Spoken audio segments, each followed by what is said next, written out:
Eles disseram que ela era apenas uma piada. Ofereceram a filha adotiva como se fosse um troféu velho a ser leiloado no palco do entretenimento. Mas, na areia molhada daquela manhã, em que o vento parecia trazer promessas e medos ao mesmo tempo, alguém a viu como um presente que mudaria tudo. Sophie Miller sabia exatamente como é ser invisível dentro de 4 paredes. Na casa da Ashford Street, os passos dela eram medidos, a fala moderada, como se cada respiração pudesse custar algum privilégio alheio. Havia rotinas que ela repetia com a exatidão de quem virou máquina para evitar perguntas. Limpar, cozinhar, cuidar das coisas que não eram suas, sorrir quando pediam, desaparecer quando não. A única exceção às exigências calcadas na frieza de Elaine era um livro de capa amassada, com desenhos desbotados de um pato de penas amarelas. The Little Duck That Couldn't Fly. Alguém tinha raspado o título na lombada com caneta, e na folha de rosto havia uma dedicatória em letra torta. Para minha Sophie, voe do seu jeito. Papai. Ela guardava o livro como quem protege um mapa.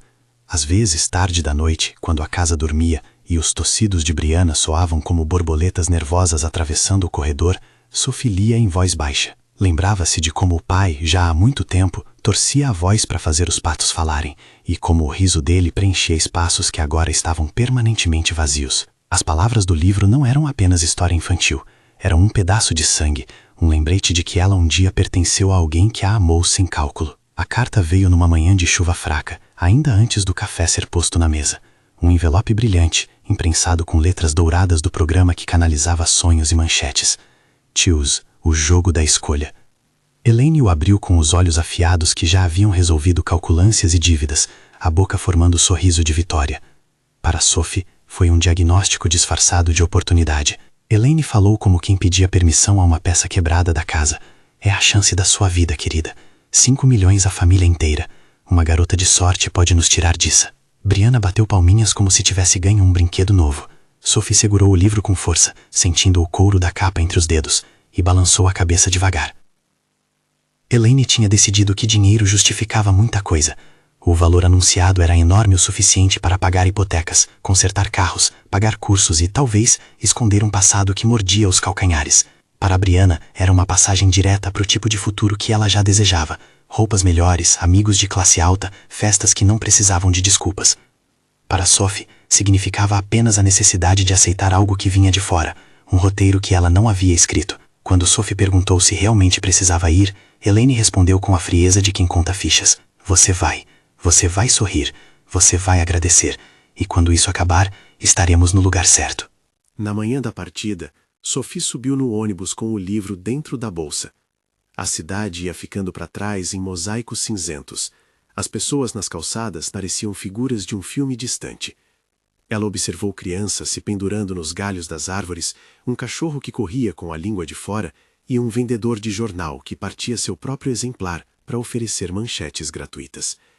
A ansiedade era um buraco no estômago, e cada batida dele lembrava a promessa do pai. Voe do seu jeito. Sophie repetiu a frase para si, como quem recita um conjuro. A primeira vez que viu a propriedade de Blake Harrington foi como se a cena tivesse sido pintada à mão. Portões altos, um portão de ferro entreaberto que respirava riqueza, árvores podadas com disciplina. Harrington House não era só grande, era uma construção que parecia ter nascido para repousar em capas de revistas. Do outro lado, o mar estendia-se em silêncio, um companheiro discreto da grandiosidade da arquitetura. Ela foi recebida por uma equipe que ajeitou o cabelo dela, trocou-lhe a roupa para algo apropriado, uma camisa neutra que tentava aplacar a simplicidade de Sophie com um verniz de conformidade, e passou por uma entrevista curta e controlada. Havia câmeras, claro, e luzes que faziam a pele parecer outra, e microfones que continuavam a sussurrar promessas esquisitas.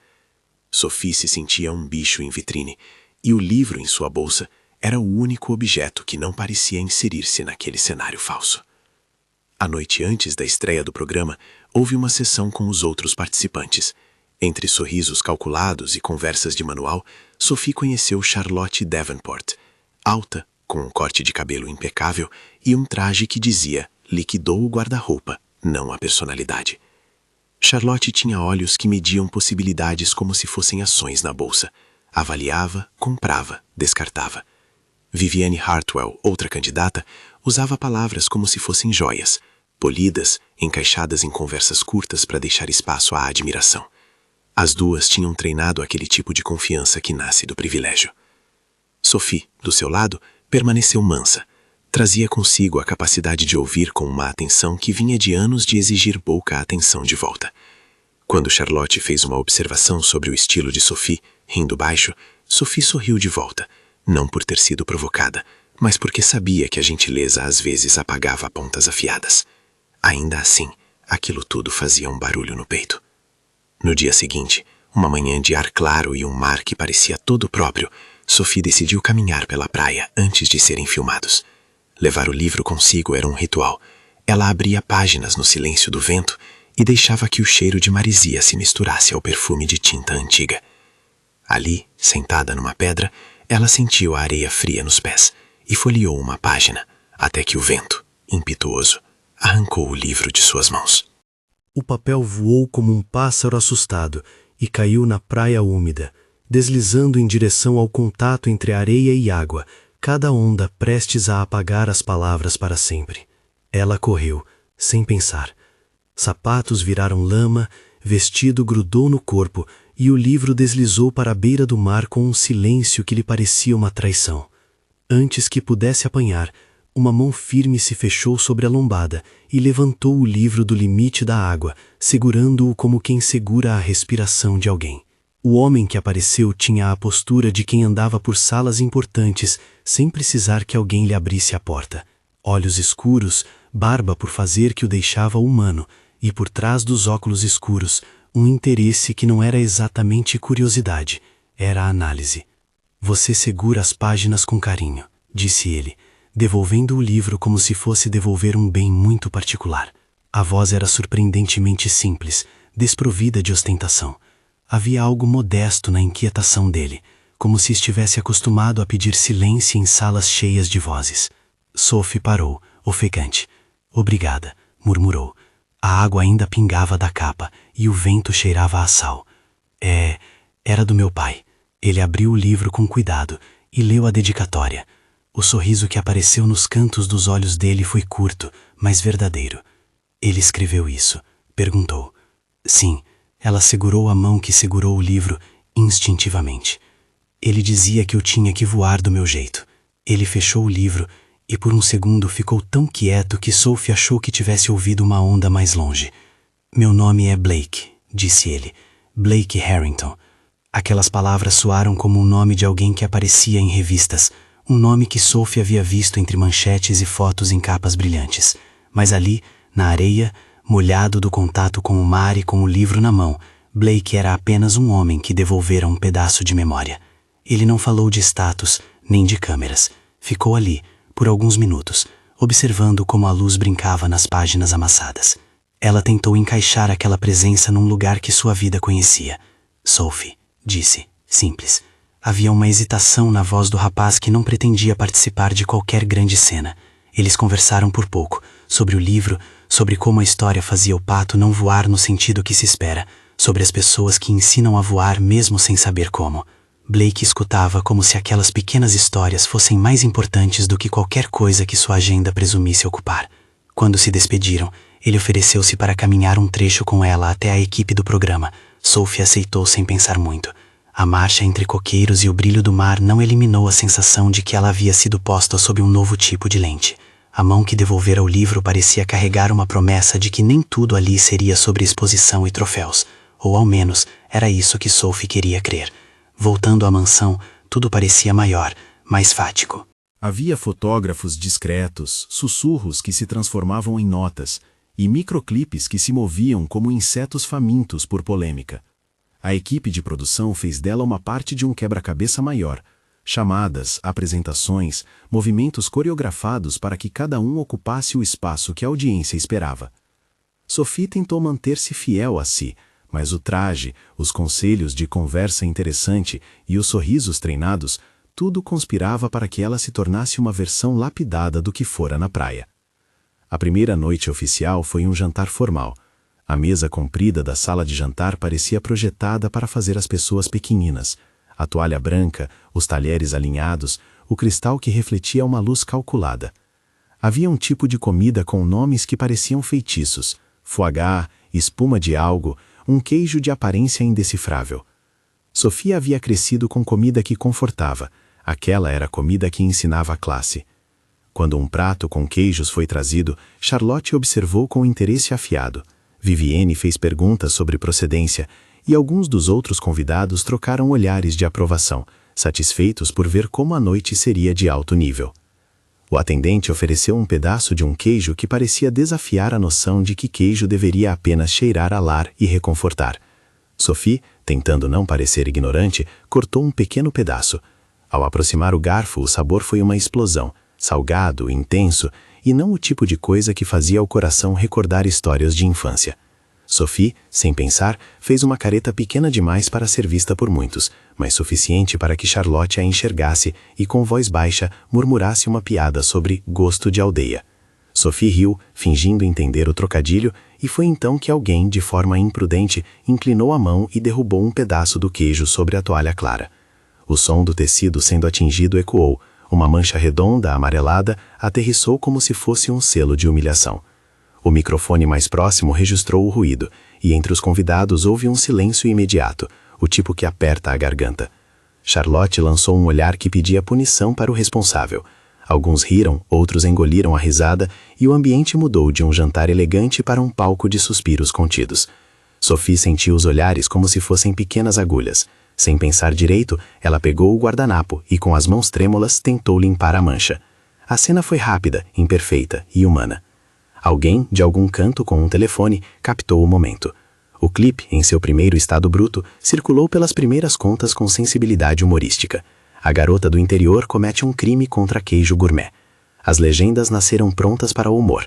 As reações moldaram-se num rastro previsível.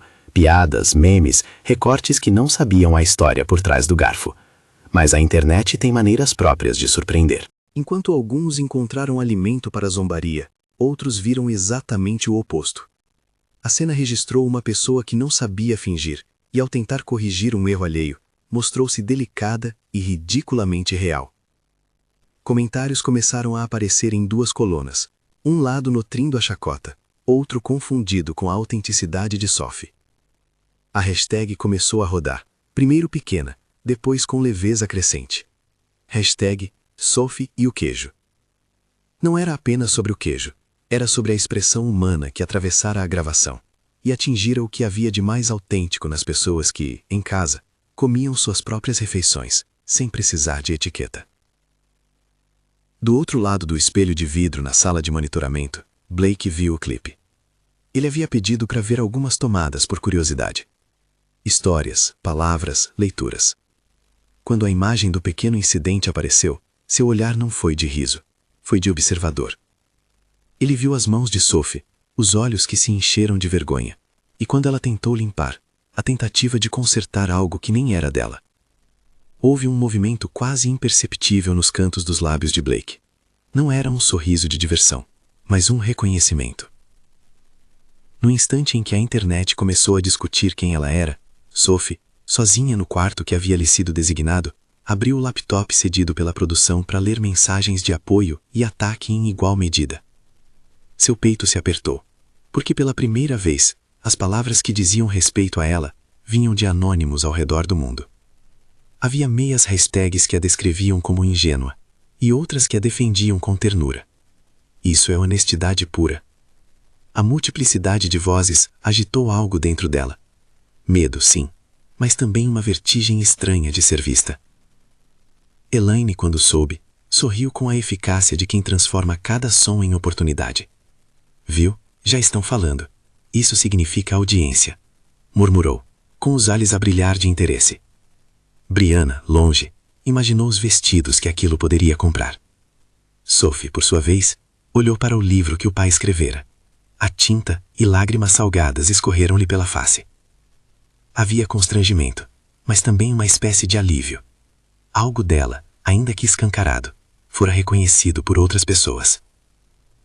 Enquanto a história do queijo começava a tomar formas que Sophie não controlava, Blake pediu para falar com o diretor do programa em particular. Não por vontade de explorar escândalos, mas por um impulso que brotara da cena na praia e do momento com o livro. Ele queria entender quem era aquela garota, que em 2 encontros parecera combinar inocência e uma coragem velada. No corredor da mansão, os ecos das conversas baixas sobre audiência e ponto de virada se misturavam com o som das ondas que vinham de longe. Sophie caminhava pelos jardins, pensando em como segurar a própria respiração. Era curioso, pensou ela, como a vida às vezes lhe oferecia janelas que pareciam portas. A diferença entre as duas, no entanto, estava no fato de que uma porta podia ser trancada por mãos alheias. Quando a porta daquele corredor abriu, Blake estava ali.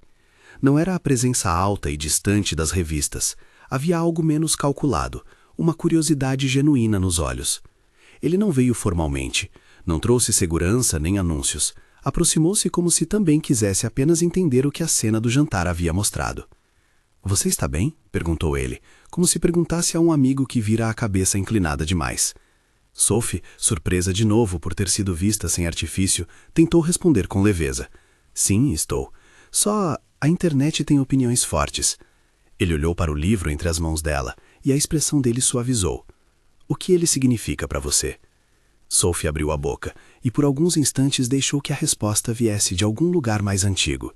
"É a voz do meu pai quando eu tinha medo. É um pedaço de casa que ninguém mais pode tocar." Blake assentiu, guardando as palavras no bolso de alguma memória interna. Havia no rosto dele uma mistura de interesse e uma vontade repentina de oferecer algo que não era show nem investimento, um ponto de contato humano. Ele não falou em dinheiro, nem em fama. Apenas disse: "Sophie, às vezes as coisas mais simples são as que as pessoas mais precisam ver. Continue sendo você." Não era uma promessa grandiosa, era uma observação curta, quase um conselho. Mas para Sophie tinha o peso de um presente.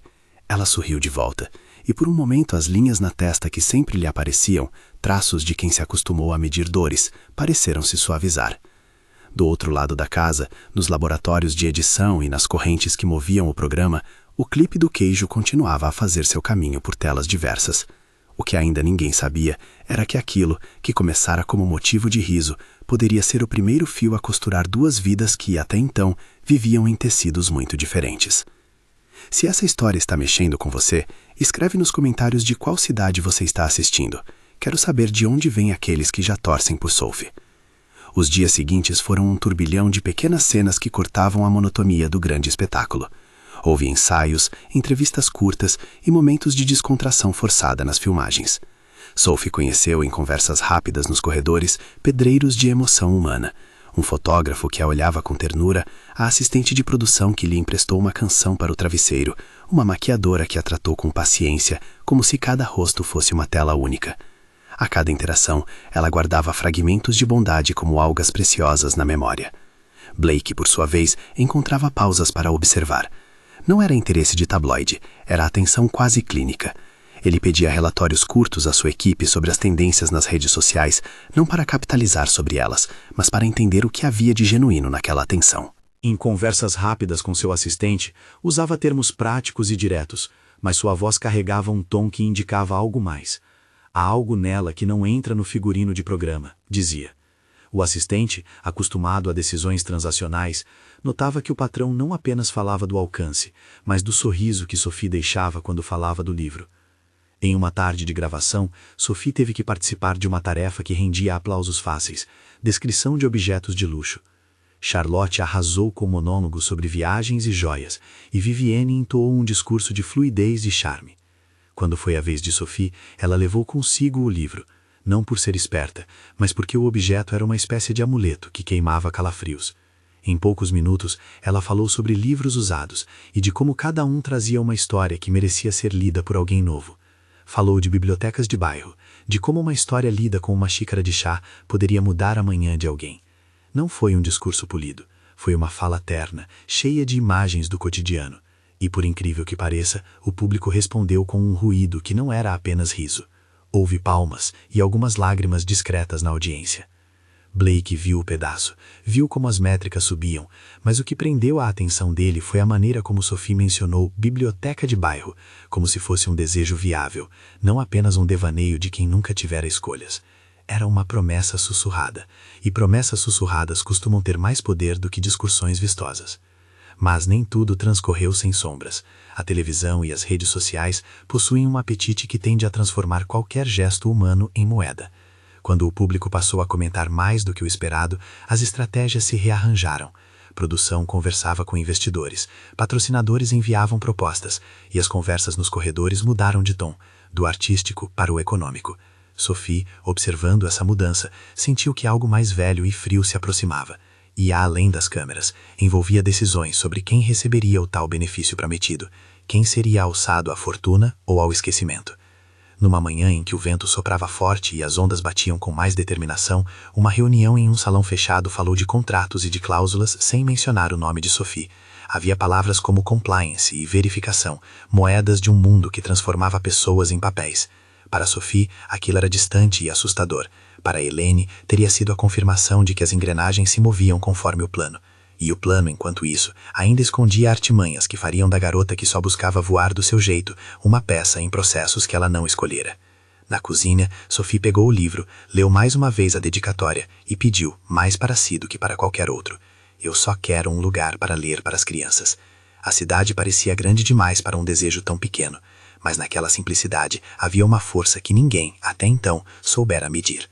E, sob a luz da mansão, entre corredores que respiravam riqueza e jantares que respiravam aparências, aquele pequeno desejo florescia como uma planta rara. A atenção que Sophie atraía não era apenas produto de um instante viral. Era fruto de algo mais antigo e mais sincero. A vontade que continuava a bater dentro dela, como o bater de asas do pato que no livro não conseguia voar. E enquanto o programa ensaiava a próxima cena, e enquanto o mundo lá fora discutia sobre queijo e autenticidade, algo novo se formava no silêncio entre as palavras.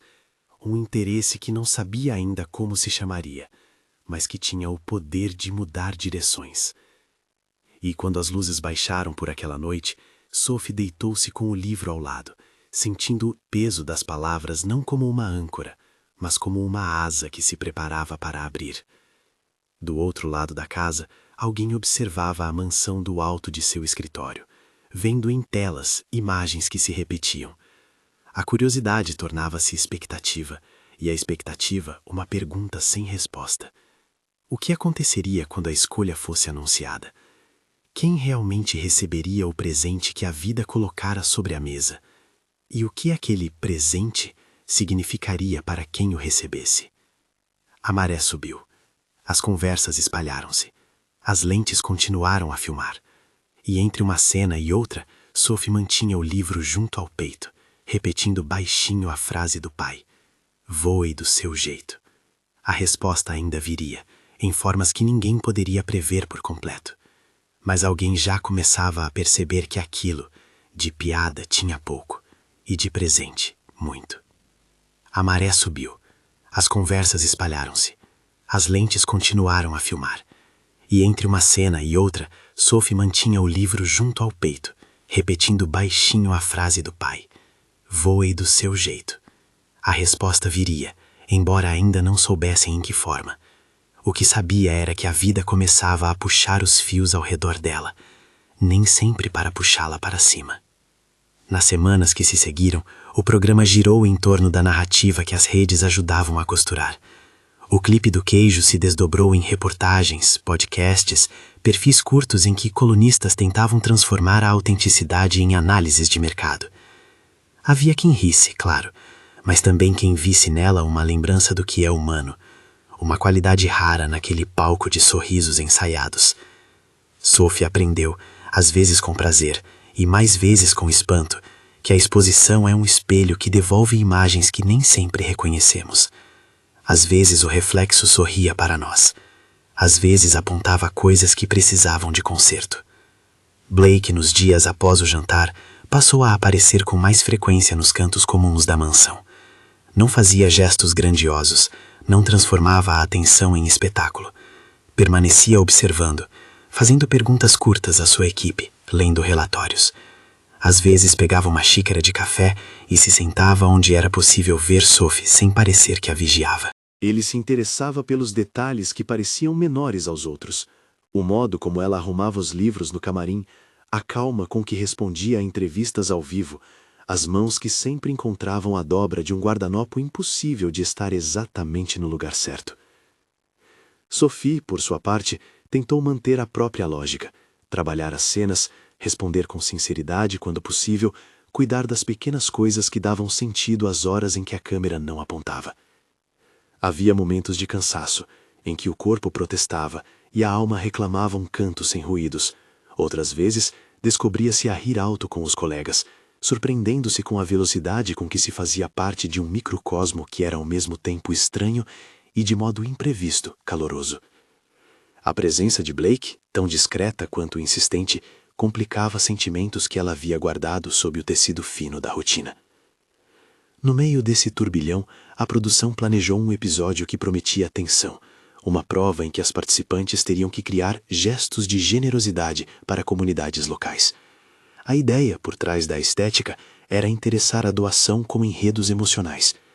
Sophie, sem exigir foco, apresentou sua proposta como quem sussurra um segredo. Falar sobre livros que circulavam em mãos gastas, sobre crianças que nunca tinham ouvido uma história lida por alguém que se permitisse sonhar. Era uma ideia simples, quase ingênua para aqueles acostumados a grandes ações de caridade regadas a holofotes, mas para Sophie parecia necessária. Charlotte, com seu habitual sorriso calculado, entrou na tarefa como se fosse dominar um tabuleiro. Fez apresentações elaboradas, números precisos, apoio de patrocinadores e um discurso que cheirava a estratégia, comprovação, certificados, parcerias. A plateia aplaudiu, obedeceu aos sinais que a familiaridade oferecia. Sophie, no entanto, trouxe um saco de exemplares usados, fitas de biblioteca, histórias anotadas à margem. Convidou crianças de um bairro próximo para estarem ali. Jurou transformar jóias de papel em tardes de leitura. A simplicidade contrariava o plano glamuroso de Charlotte, e ao contrário do que alguns previam, a plateia reagiu não só com simpatia, mas com emoção. Havia lágrimas discretas e aplausos que pareciam mais sinceros do que os costumes. Depois da apresentação nas salas técnicas, as métricas começaram a mudar. Os comentários online deixaram de satirizar para questionar quem era a garota que falava de bibliotecas como se estivesse a construir uma. Blake assistiu a tudo com a atenção calma de alguém que, ao invés de comprar uma ideia, tentava entendê-la. No fim daquele dia, pediu para ver os relatórios novamente, não por pesquisa, mas por algo que ele ainda não nomeava. Enquanto isso, certos movimentos por trás das câmeras começaram a incomodar. Pequenos contratempos que isolados poderiam passar despercebidos, uma luz que falha no momento certo, um microfone que captura algo estranho, uma decoração deslocada, juntos compuseram um padrão. Em um ensaio, um vaso de porcelana colidiu com o chão do grande salão e estilhaçou-se, espalhando terra, pétalas e, mais importante, um fio negro que se destacou sob a lâmina do chão. Um fio que não deveria estar ali, uma cinta que não havia sido colocada por acidente. A produção, atenta às possíveis falhas de segurança, reportou o incidente à coordenação técnica. As imagens das câmeras internas foram revistas com a seriedade que um estúdio grande costuma ter quando algo foge do roteiro. Ao recuar nas gravações, um frame apareceu e mostrou uma mão em movimento, uma interferência sutil no suporte do vaso. Para qualquer outra coisa poderia parecer descuido. Para uma equipe acostumada a gravar cada segundo, aquilo soou como intencional. A investigação interna foi discreta, rápida e impiedosa. Microângulos revelaram um empurrão calculado. Registros de bastidores mostraram que alguém havia deslocado mesas minutos antes. O fio, aquele que jazia no chão como evidência, não se explicou sozinho. E quando se olhou para outras câmeras, outra sequência de imagens se tornou clara. Uma aproximação de Charlotte, um gesto pequeno, a hesitação que a câmera captou sem que a própria personagem percebesse. Era uma peça de teatro em que o ensaio havia sido cortado pela realidade. No estúdio, a notícia correu como pólvora contida em jornal molhado. Charlotte negou com frieza. Seus advogados tentaram interromper o processo de apuração. Mas no mundo das imagens, o que se vê costuma valer tanto quanto a palavra. Diante dos fatos e para preservar a credibilidade do programa, a direção decidiu pelo afastamento imediato de Charlotte. A cena foi dura. Ela, acostumada a controlar espaços, viu-se sem o microfone que tantas vezes ajustou a seu favor. Sua saída foi formal, sem gritos, mas definitiva. E com isso veio também o silêncio dos patrocinadores que preferiam não se associar a escândalos manipulados. A expulsão de Charlotte gerou ruídos no público. parte elogiou a medida, outro tanto especulou sobre vinganças encenadas. Para Sophie, no entanto, aquilo trouxe uma mistura de alívio e culpa. Ela não havia procurado a expulsão de ninguém, nunca tivera a ambição de destruir outra pessoa. Ainda assim, a sensação de que a sorte lhe sorrira de modo inesperado a deixou inquieta. No mesmo salão em que o vaso havia caído, foi aplaudida, não por vitória sobre alguém, mas por ter sido verdadeira. A sua vitória, se vitória havia sido, não era de prossecução, mas de manter-se intacta, apesar do barulho. Enquanto Charlotte desaparecia do palco do programa, outro fio puxou-se nos bastidores. A equipe de compliance do reality, que checava documentos e aprovava pagamentos, encontrou inconsistências nos papéis entregues em nome da família Miller. Eram detalhes que surgiam como manchas em papel limpo. Assinaturas com tinta aparentemente diferente, formulários preenchidos com informações conflitantes, dados bancários que não batiam com o cadastro. Não se tratava de something spectacular, era isso sim um emaranhado de pequenas irregularidades que, quando unidas, apontavam para uma manipulação. A investigação se abriu com a frieza de quem percebe que o sistema foi usado de forma indevida. Os executivos do programa chamaram a família de Sophie para prestar esclarecimentos. Elaine, cujo sorriso de sempre escondia nervosismo, tentou articular versões que passassem por mal-entendidos. Brianna oscilou entre indignações ensaiadas e sustos verdadeiros. A produção, responsável por zelar pela lisura do concurso, deixou claro que qualquer irregularidade poderia invalidar o prêmio e encampar medidas para resolver o impasse. A possibilidade de que os 5 milhões fossem retidos não passou despercebida. A notícia chegou até a casa de Ashford Street como um trovão abafado. Sophie, sentada num banco do jardim da mansão, sentia o livro apoiado no colo como se fosse a única coisa sólida. O mar lá fora parecia indiferente à confusão administrativa. Ainda assim, para ela, a tempestade interna era real. Ela sabia, em silêncio, que havia sido oferecida, que sua participação fora instrumentalizada por quem deveria cuidar dela. Em sua cabeça, o rosto de Elaine alternava entre justificativas e frases ensaiadas. A raiva apertou o peito, seguida por uma vertigem de perda. E se tudo fosse cancelado? O que ficaria de bom, de real, do caminho que agora parecia ser trilhado? Blake, informado dos fatos, não reagiu com a pressa típica de um magnata que tem pressa para proteger interesses. Pediu reuniões, ouviu depoimentos e, mais importante, procurou entender as nuances humanas por trás da documentação. Sua equipe apresentou relatórios que mostravam as falhas e as inconsistências, e uma recomendação clara, que o pagamento não fosse liberado enquanto a investigação não se encerrasse. Em linguagem simples, tratou-se de um cancelamento provisório, uma medida técnica que evitava sustentar atos possivelmente fraudulentos. Quando a decisão foi comunicada à família, Elaine reagiu como se visse uma oportunidade roubada. "Estão nos impedindo de receber o que é nosso", disse, com uma fúria que tentou soar justa. Brianna chorou, não necessariamente por perda de valores, mas por perda de expectativas. O calor com que a mídia acompanhou cada passo transformou o lar de Ashford Street em cenário improvável de discussões públicas. Amigos e parentes se aproximaram, alguns para oferecer consolo genuíno, outros para observar com olhos curiosos. A consequência foi dupla. Por um lado, a família viu as portas de um possível futuro financeiro se fecharem. Por outro, a situação expôs, de maneira que não havia como esconder, os artifícios de quem havia colocado Sophie naquele palco, sem consultá-la de fato. A indignação pública, que outrora se dividia entre burla e solidariedade, agora se voltou para a prática de quem usara a filha adotiva como instrumento. As redes, que antes faziam graça com o queijo, passaram a questionar se alguém não deveria responder por manipular a vida de outra pessoa por ganhos. Elaine sentiu o chão sumir. Não houve um julgamento público com o juramento e martelo, mas houve algo que doeu de modo parecido: a perda de confiança. Pessoas que antes a cercavam com sorrisos de parceria afastaram-se. Serviços e favores que lhe davam suporte começaram a rarificar-se. E mais devastador, a família que construíra sobre o mesmo lar teve de lidar com desconfianças internas. Elaine tentou justificar, contou versões que misturavam necessidade e pragmatismo, mas o efeito prático foi o mesmo. Portas que se fechavam, convites que sumiam do calendário social. Não se tratou de humilhação espetaculosa, foi a consequência direta de agir num lugar onde a ética havia sido substituída por lucro. Sophie, ao ver a mãe adotiva enfrentar o revés, não sentiu alegria. Sentiu antes uma dor tênue de ver alguém que havia decidido por ela enfrentar o despedaçamento das próprias estratégias. Para ela, a resposta não podia ser vingança. Havia sim uma força crescente que a empurrava para longe do ciclo em que fora mantida. a vontade de criar algo seu, de devolver o que recebia de forma genuína. O livro que o pai escrevera voltou a ser uma bússola que apontava para a necessidade de construção, não de destruição. Entre os que observavam a cena, Blake tomou uma decisão que para alguns poderia parecer brusca. Ofereceu a Sophie assistência direta, independente do pagamento do programa. Não naquele gesto de cheques ostentosos com fitas e holofotes, mas em termos que tentavam respeitar a autonomia dela. Sugeriu um pacote que incluía ajuda para encontrar um lugar próprio, financiamento inicial para o projeto da biblioteca que ela sonhara e recursos para um período de estudo ou formação. Uma ponte, não um lenço para limpar a face de uma vida inteira.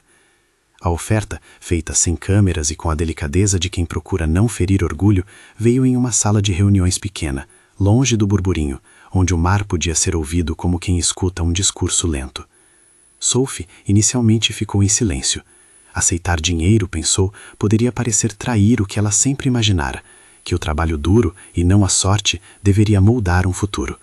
Mas Blake, atento, deixou claro que não via aquilo como caridade. Vejo potencial, disse ele, com a franqueza que lhe era característica. E vejo um projeto que pode durar além de um programa.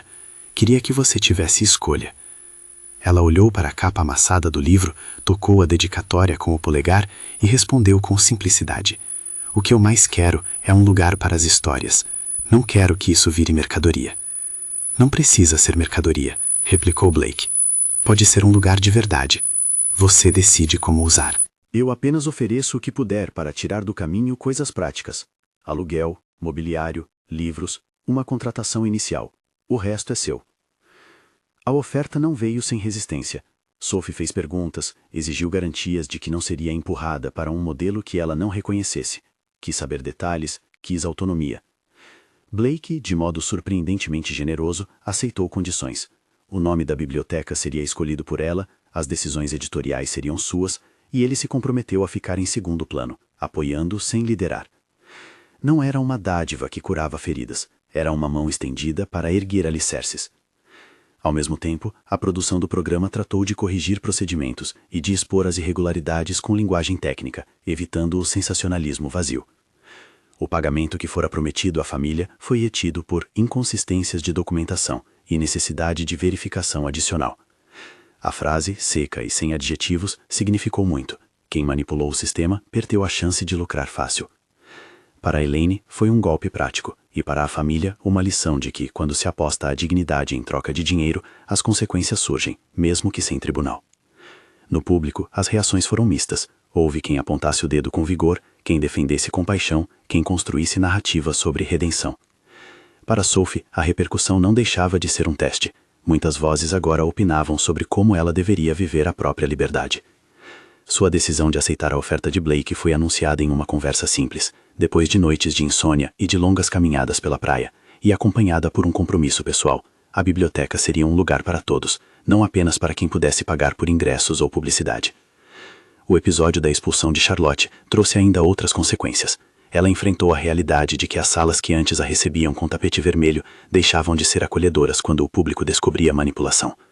Sua carreira sofreu abalos práticos. Convites a campanhas e contratos publicitários foram revistos por marcas que temiam associação a práticas antiéticas. Não se tratou de um linchamento público, tratou-se sim de um reposicionamento natural de mercado. Já Brianna, cujo entusiasmo por roupas e festas não se sustentava sem dinheiro, precisou repensar prioridades quando certas ofertas desapareceram. O eco daquele episódio deixou marcas, nem sempre bonitas, mas necessárias. A saga do reality começou a se fechar para Sophie, mas não sem antes oferecer um último ato de exposição. O dia da escolha final chegou com o costumeiro aparato, público no estúdio, câmeras alinhadas, expectativa que pairava como névoa. Sophie subiu ao palco com o livro ao lado, agora protegido em plástico durante a transmissão, a dedicatória visível em um recorte íntimo que significava mais para ela do que para qualquer outra pessoa. O ar parecia denso, como se os segundos pesassem mais do que o costume. Todas as mulheres participantes estavam lá. Charlotte ausente, o lugar vago ainda lembrava que aquela história levava marcas visíveis. Blake, de terno escuro, observava desde uma plataforma reservada. Havia na sua face uma seriedade que surpreendeu jornalistas acostumados a verem nele um homem de decisões frias e rápidas. O que as câmeras captaram daquela noite foi menos um jogo calculado e mais um gesto que se parecia com coragem. Quando o apresentador abriu o envelope e pronunciou o nome, o ar pareceu soltar um fio invisível. Sophie Miller. O impacto foi físico. Havia aplausos, claro, mas também silêncios que alteravam entonações. Sophie sentiu as mãos tremerem, não tanto por medo de subir ao palco, mas por saber que Alice decidia mais do que um contrato. Reconhecia-se a pessoa que fora oferecida como piada, e ela agora tinha a chance de ser vista por inteiro. Blake levantou-se para sair ao encontro dela. A imagem ficou. 2 corpos caminhando entre aplausos e câmeras. Um homem que representava mundos que Sophie desconhecia verdadeiramente, e uma jovem que representava a força de quem sobreviveu. Quando chegaram frente a frente, diante da plateia e das lentes, ele tomou um tempo que pareceu fora do script. Olhou-a com cuidado, não com o olhar do público, nem com o crítico dos negócios, mas com um reconhecimento que parecia dizer: "Eu vi você." "Quando cheguei aqui", falou ele, a voz firme e clara, "vi muitas coisas brilhantes. Vi sorrisos, vi estratégias e vi performances. Vi também naquela manhã na praia algo que não se compra. Verdade. Você me devolveu um livro que não era meu, mas que me fez lembrar de como seguramos coisas que importam. Hoje, diante de todos vocês, eu faço uma escolha." As palavras pairaram como se cada sílaba fosse medida. A mídia aguardou o grande finale. Alguns espectadores prontos para ironias, outros para romance. Blake então virou-se para Sophie e disse algo que ninguém esperava ouvir em tom de plateia. "Você foi oferecida a este jogo como se fosse uma piada. Eu acredito que representa o maior presente que poderia me acontecer. A chance de reconhecer o que é real. Sophie, eu escolho você. Por tudo que você é." A frase explodiu em murmúrios. Alguns acharam teatral, outros acharam transparente. Para Sophie, aquelas palavras tocaram em lugares profundos. Ela havia sido, de fato, apresentada por terceiros como figura de entretenimento. Blake, porém, reconhecera nela algo que transcendia o papel que lhe haviam dado. A escolha pública significou o cumprimento do título que corria nos anúncios. Aquilo que fora ofertado como escárnio tornara-se presente. Aos olhos de muita gente, a história havia virado símbolo. Daquilo que é comprado, resta pouco. Do que é reconhecido, nasce possibilidade. Quando as câmeras se desligaram e as luzes passaram de calorosas a normais, houve um momento privado. Blake levou Sophie a uma varanda lateral, onde o barulho do estúdio já soava distante e a brisa noturna tocava os cabelos dela. Ali, longe do teatro de tudo, ofereceu algo que não havia declarado no palco. Um apoio que fosse mais que dinheiro, um compromisso de presença. "Quero que saiba que o que ofereci não é para comprar sua vida", disse ele. "É para permitir que você cuide dela do seu jeito." Sophie olhou para ele. Havia gratidão, claro, mas também um receio legítimo. "Eu não quero ser um projeto seu", respondeu com honestidade. "Quero ser eu." "Então seja", disse Blake. "E se um dia quiser alguém do seu lado que não queira parecer mais do que você, estarei aqui. Não para substituir as escolhas que você fizer, mas para segurar as pontas que você preferir que eu segure." Houve um instante de silêncio que não exigia palavras. Eles se aproximaram, não para um beijo que fosse ritual de exibição, mas como 2 que encontraram alívio em um porto após longas viagens. O beijo foi contido, uma confirmação mútua e consentida do afeto que florescera à sombra das câmeras e do acaso. Não foi espetáculo, foi promessa. Nos dias que se seguiram, enquanto a mídia tentava encaixar aquela história em manchetes fáceis, Sophie trabalhou com afinco para transformar o presente em fundamento. Com o apoio financeiro de Blake, as chaves de um pequeno local foram entregues. Não era a mansão, nem um prédio que exigisse tapetes vermelhos. Era um sobrado com janelas grandes, paredes que lembravam de pintura antiga e uma porta que rangia como se guardasse histórias próprias. Ela o chamou de Little Duck Library, apostando no símbolo do livro do pai como emblema de começo. A inauguração foi modesta, íntima e exatamente do jeito que Sophie imaginara. Crianças com olhos grandes, mães que traziam sobremesas caseiras, voluntários da comunidade, professores que ofereceram horas de leitura. Blake ficou ao fundo, observando mais do que participando. A sua presença era apoio, não protagonismo. Havia prateleiras improvisadas, mesas pintadas por mãos amigas, todo tipo de livro que alguém quisera doar, de clássicos com páginas amareladas a gibis com cores gritantes. No centro, sobre uma mesa simples, repousava o exemplar amassado do The Little Duck That Couldn't Fly, agora emoldado com uma dedicatória escrita por Sophie, para as crianças que aprendem a voar de sua própria maneira. A biblioteca rapidamente se encheu de vida. As tardes viraram um festival de palavras, contações de histórias, troca de livros, oficinas de dobradura e rodas de leitura que mesclavam risos com suspiros. Sophie descobriu que ensinar alguém a amar uma história é uma forma de amparar coragem. Cada criança que saía de lá com um sorriso era uma promessa de perpetuação do gesto que o pai dela iniciara. O lugar tornou-se também um espaço de cura para Sophie.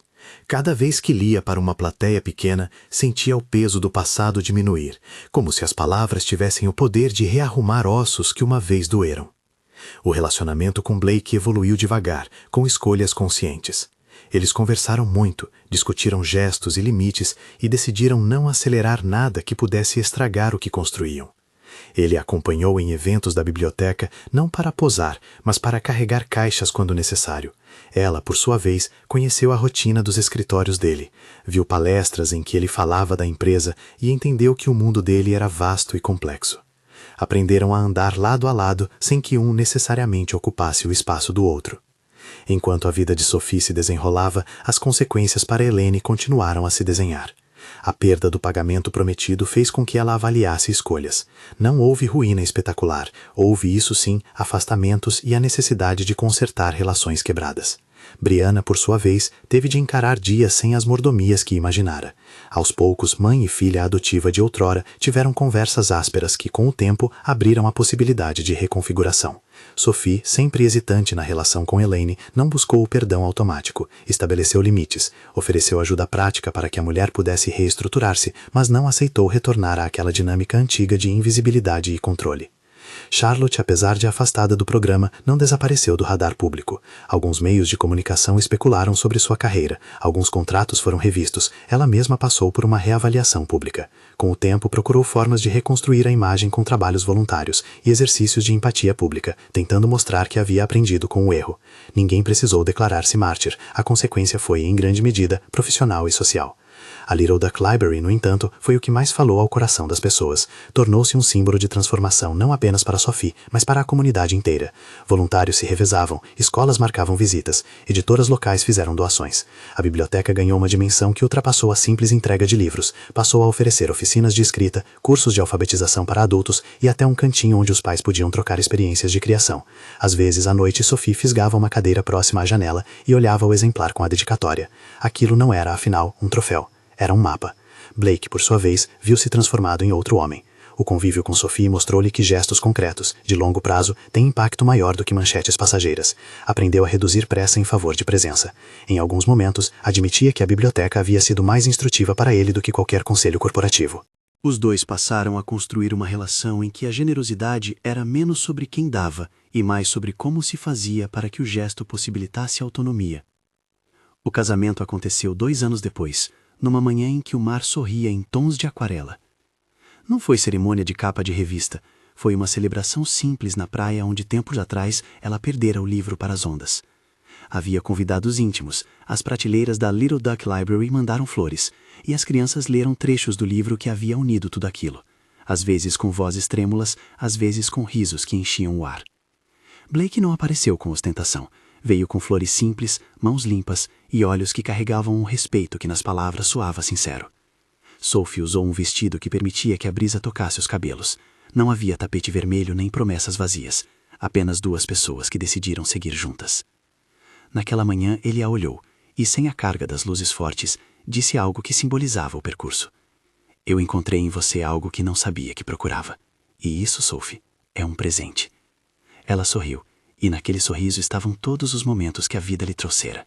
As tarefas de Ashford Street, as leituras noturnas, a humilhação com o queijo, o vaso estilhaçado, a entrada na mansão, o livro salvo na praia. Era para ela a confirmação de que o mundo podia ser refeito sem precisar apagar as marcas antigas. Os anos seguintes trouxeram desafios cotidianos que reafirmaram que a riqueza não substitui trabalho emocional. Sophie passou por dias em que dúvidas ressurgiam. Houve terapia, conversas longas com amigos e ajustes nas relações familiares. A biblioteca cresceu e com o crescimento vieram as responsabilidades, coordenação, captação de recursos, gestão de equipe. Sophie aprendeu a liderar sem perder ternura. Blake, da sua parte, continuou a dirigir a empresa, mas reservou tempo para as iniciativas que lhes eram queridas. Programas de incentivo à leitura, bolsas para jovens autores, parcerias com escolas públicas. Num aniversário do Little Duck Library, Blake organizou uma surpresa. Reuniu doadores e voluntários e, durante a festa, convidou Sophie para ver o que havia se tornado o acervo infantil. Havia estantes repletas, cadeiras coloridas e um mural onde crianças haviam desenhado patos voando. No centro, numa mesa, repousava uma nova edição do livro que o pai dela havia dedicado. Agora, ao lado da dedicatória original, havia uma nova inscrição, escrita por Blake, com uma caligrafia que se esforçava por não ser formal. Para Sophie, que ensinou a nós todos a ver com o coração. B. Sophie leu e sentiu-se quebradiça e inteira ao mesmo tempo. Existia ali uma prova de que reconhecer o que é verdadeiro pode transformar roteiros inteiros. E se outrora ela havia sido oferecida como piada por aqueles que a usaram, agora era vista como presente, não por sua imagem, mas por sua essência.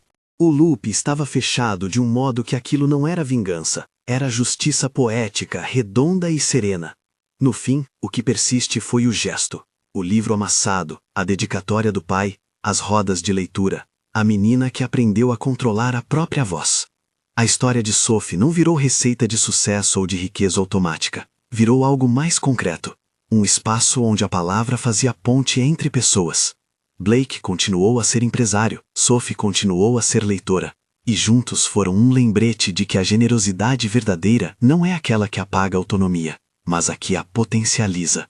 A vida mostrou-se ainda cheia de surpresas pequenas e ternas. Numa tarde, Sophie recebeu um desenho feito por uma criança que desenhara um pato com asas enormes. No rodapé estava escrito: "Para voar do seu jeito". Em outra ocasião, crianças da escola trouxeram livros que haviam guardado por anos para doá-los à biblioteca. Esses gestos, tão simples, descritos em cartas que chegavam como se fossem pedras preciosas, reforçavam a certeza de que o que começara como humilhação e exposição havia se transformado em algo real e duradouro. E quando Sophie voltava à praia, às vezes caminhava até a mesma pedra onde o livro voara, e com o vento que parecia sempre presente naquele trecho de litoral, abria a página sem pressa. Lera trechos para si, lembrava-se do pai, e falava baixinho com a criança que um dia fora.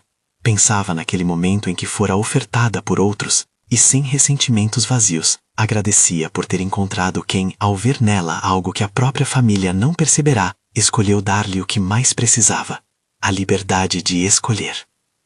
Se chegou até aqui com ternura, se sentiu o impulso de torcer por Sophie desde o primeiro instante, lembre-se de avaliar esta história e inscrever-se para mais narrativas que celebram a força da autenticidade. Sua opinião conta. Dê uma nota para este conto e junte-se a quem acredita que o reconhecimento pode mudar destinos.